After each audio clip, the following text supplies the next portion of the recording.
당신이 아침에 일어나 처음 하는 일이 핸드폰을 보는 일이라면 여러 가지 이유로 그것은 도전입니다. 먼저 네 종류의 주요 뇌파 상태가 있습니다. 베타는 당신과 내가 이렇게 깨어있는 상태고요. 델타는 당신이 깊게 잠들었을 때를 얘기합니다. 그 사이엔 두 가지의 상태에 세타와 알파가 있습니다. 그것들은 학습을 하는 데 있어서 가장 중요한 뇌파입니다. 그래서 세타는 잠이 들고 깨는 상태입니다.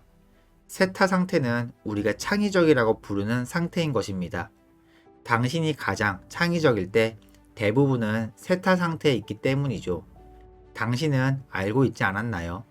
잠에서 들고 깰 때 깊은 잠 근처에는 마음은 사라지고 아이디어가 떠오르는 것을요. 우리가 언제 세타 상태에 있는지 아세요? 샤워할 때입니다. 샤워할 때 좋은 생각들이 떠오를 때가 많은데 그렇지 않나요? 왜냐하면 당신이 세타 상태에 있기 때문이죠. 제 직업의 가장 큰 부분은 보이지 않는 부분을 보이게 하는 것입니다.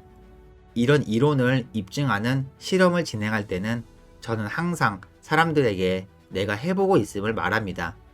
왜냐하면 마법 같은 방법이 있다는 것을 알았으면 하기 때문입니다. 누군가 인체를 주제로 운동, 교육, 기술 분야에서 특별한 작업을 할 때 거기엔 항상 흔적이 있죠. 왜냐하면 천재는 단서를 남기기 때문이죠. 세타 위에는 알파라는 상태가 있습니다. 완전히 깨어있고 인지할 수 있는 상태인 베타의 바로 아랫 단계입니다. 알파는 학습하기 좋은 상태고 배움을 가속화시킬 수 있죠. 편안하게 인식하는 상태인 거죠. 이는 명상을 할 때 들어가는 상태입니다. 왜냐하면 비판적인 마음은 옆으로 물러나고 무의식적으로 정보를 흡수하기 때문입니다. 무엇이 당신을 알파 상태로 만드는지 아세요? 바로 텔레비전입니다. 누군가 게임을 보거나 좋아하는 TV쇼를 볼 때 그들과 대화를 시도하면 말 그대로 무아지경에 빠진 것을 눈치챈 적이 있나요? 그들은 듣지 못합니다. TV 프로그래밍 때문일까요? 사람들은 무아지경에 빠지게 하고 프로그래밍 한다니 정말 흥미롭습니다. 그게 바로 알파 상태입니다. 그것은 단지 정보가 마음속으로 들어가는 곳입니다. 그래서 우린 이 알파 상태에서 언어를 더 빨리 배우는 방법과 사실들을 더 잘 배우는 방법을 사람들에게 훈련시킵니다. 우리가 디자인한 편안한 의식 상태죠. 사람들은 그걸 알아차리지 못합니다. 이게 전부입니다. 저는 이것을 학교에서 가르쳤으면 합니다. 학교는 무언가를 배우는 최상의 장소이기 때문이죠. 수학, 역사, 과학, 스페인어 등 배워야 할 과목들이 많지만 배우는 방법에 관한 수업은 얼마나 있을까요? 그래서 제가 얘기하는 겁니다. 어떻게 비판적으로 생각하는가? 어떻게 하면 좋은 결정하는가? 어떻게 문제를 해결하는가? 어떻게 집중하고 전념하는가? 어떻게 하면 더 빨리 읽을 수 있는가? 어떻게 하면 더 기억을 잘 할까? 선생님들이 학교에서 무려 3시간을 가르칩니다. 읽기, 쓰기, 연산. 근데 기억나는 게 있나요? 무엇이 생각나죠? 소크라테스는 기억하는 것 없이 배우는 것도 없다 라고 말했죠. 기억하는 것은 모든 것의 기초가 됩니다. 그런데 이 알파, 세타 상태에서는 처음에 하는 것에 영향을 받기가 쉬워지겠죠. 당신이 일어나서 처음 잡는 게 핸드폰이라면 그것은 두 가지 이유로 당신의 뇌를 재설계하는 겁니다. 당신의 생산성과 일의 수행 능력을 저하시키는 위험이죠. 먼저 당신을 산만하게 해서 집중할 수 없게 훈련시킵니다. 좋아요, 공유, 댓글. 이 모든 것이 당신을 다른 무언가에 관심을 갖게 해서 당신의 뇌를 다시 연결합니다. 그래서 누군가와 대화를 할 때 뇌를 다른 방법으로 훈련시켰기 때문에 집중도 할 수 없게 됩니다. 그래서 마음을 챙기는 게 매우 중요합니다. 명상이나 다른 무엇이든지요. 제가 매일매일 명상을 하는 것은 아니지만 단지 평화로운 마음을 위해서만은 아닙니다. 정신 훈련이기 때문입니다. 인지 능력이 향상됩니다. 그 뜻은 내 마음이 딴 곳으로 갈 때 그것을 되돌릴 수 있는 기회임을 의미합니다. 호흡과 심상을 통해서 마음의 근육을 만들죠. 이 부분이 중요한데 제 작업의 기본은 명사를 동사로 만드는 것입니다. 그게 무슨 의미냐 하면 많은 사람들이 아침에 일어나서 에너지가 있었으면 좋겠어요. 혹은 동기부여를 받았으면 좋겠어요. 나는 오늘 창의력을 가지고 글을 쓰거나 비디오를 만들어야 또는 기억력을 가지고 집중력을 가지고 일하고 싶어요. 이렇게 말합니다. 그건 가지고 있는 것이 아니라 해야 하는 것들입니다. 당신이 사랑을 가지는 게 아니라 당신이 무언가를 사랑하는 겁니다. 당신이 에너지를 가지는 것이 아니라 당신에게 에너지를 주기 위한 행동을 하는 겁니다. 배우는 것에도 똑같이 적용해보면 집중력은 없고 집중하기 위한 과정이 있습니다. 기억력은 없고 기억을 향상시키는 단계들이 있고 더 잘 기억나게 하기 위한 단계들이 있죠. 창의력은 가지고 있는 것이 아닙니다. 창조를 위한 실제 과정이 있죠. 누군가는 하룻밤 사이에 자신에 대한 존경심, 자존감이 높아지길 원하는 사람도 있을 겁니다. 뇌에 대해 공부해 보세요. 믿기 어렵겠지만 당신은 즉시 자신감과 자부심이 향상됩니다.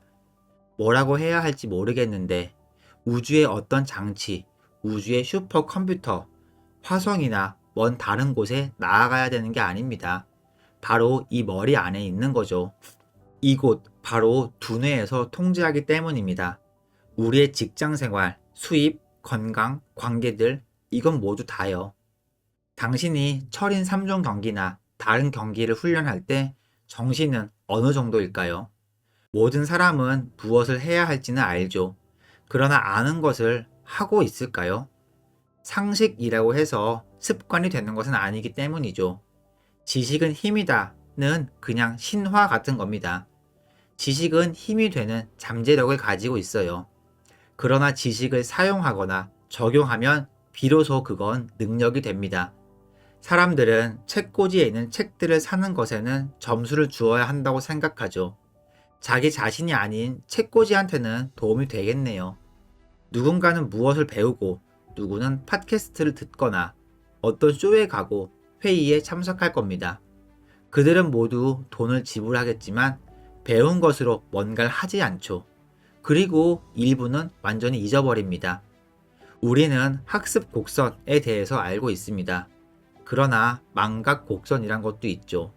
망각 곡선에 나타난 의미를 알고 있나요?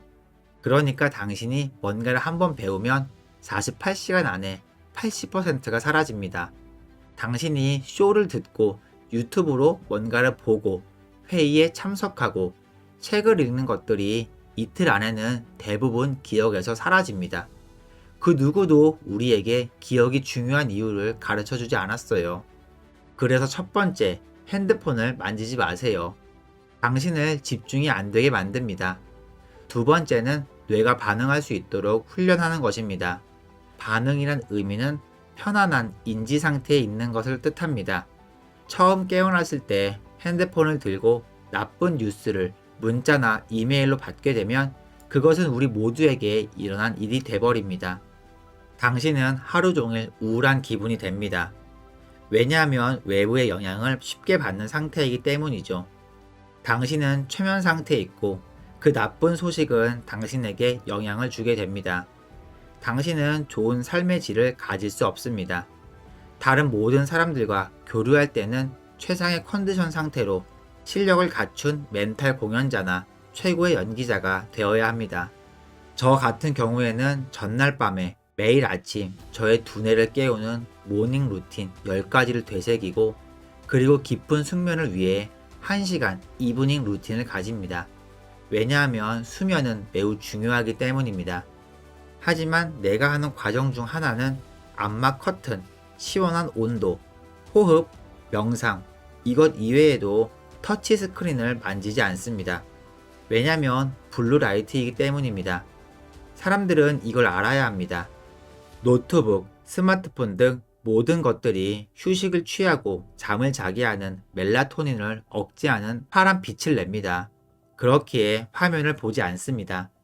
대신 다음날 개인적으로 성취하고 싶은 세 가지와 그리고 전문적으로 하고 싶은 세 가지를 적어둡니다. 그래서 아침에 깨면 저는 삶의 비전을 가진 상태가 되죠.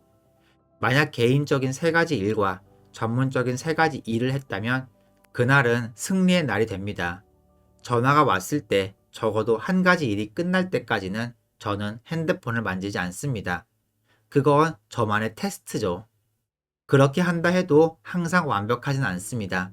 그러나 발전하는 과정 중에 있습니다. 연습은 발전하게 합니다. 결코 완벽하게 해내지 못하더라도요. 그 효과를 사람들이 알았으면 합니다. 시작을 위해 한마디 하자면요. 당신을 전문가로 생각하지 말고 그냥 테스트 해보는 겁니다. 일주일 동안 핸드폰을 침실 밖에 놔두고 일주일 동안 하루의 첫 1시간은 핸드폰을 만지지 마세요.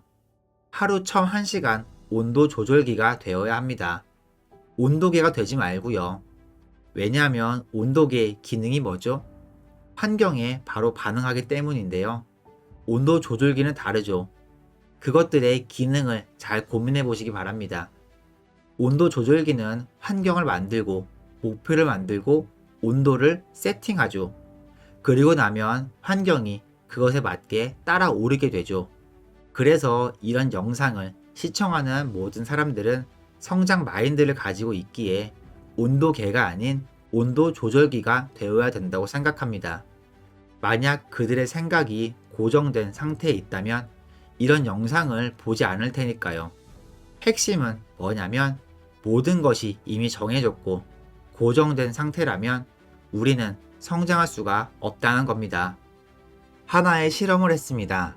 세 그룹의 사람들을 데려다가 농구 코트에 데려다 놓고 자유투를 시킨 다음 얼마나 많이 득점하는가를 지켜봤습니다.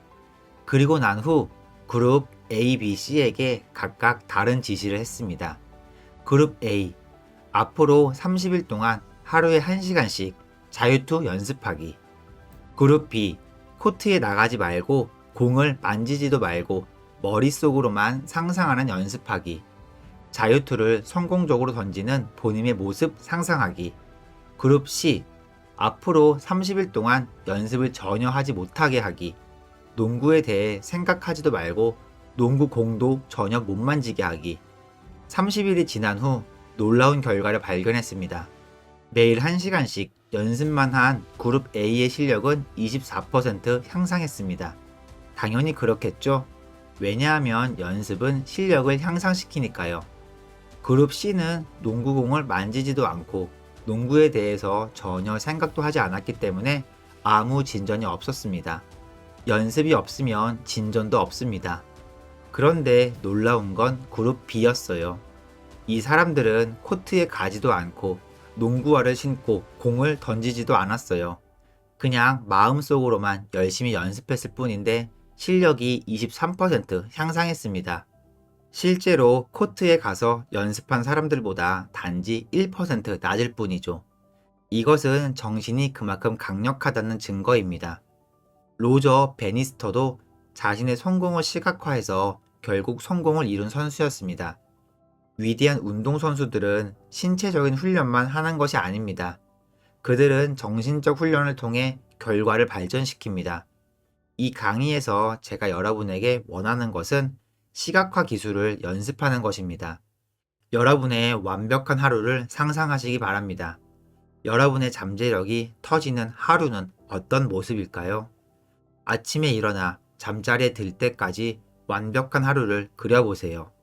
머릿속에서 그려낼 수 있다면 실제로 이룰 수 있습니다. 왜냐하면 우리는 상상 속에서 연습을 할 수가 있기 때문이죠. 우리의 문제점 중 하나는 원하지 않는 결과를 상상한다는 거죠. 그것을 반복해서 시각화함으로써 결국 실패를 연습하게 되는 것입니다.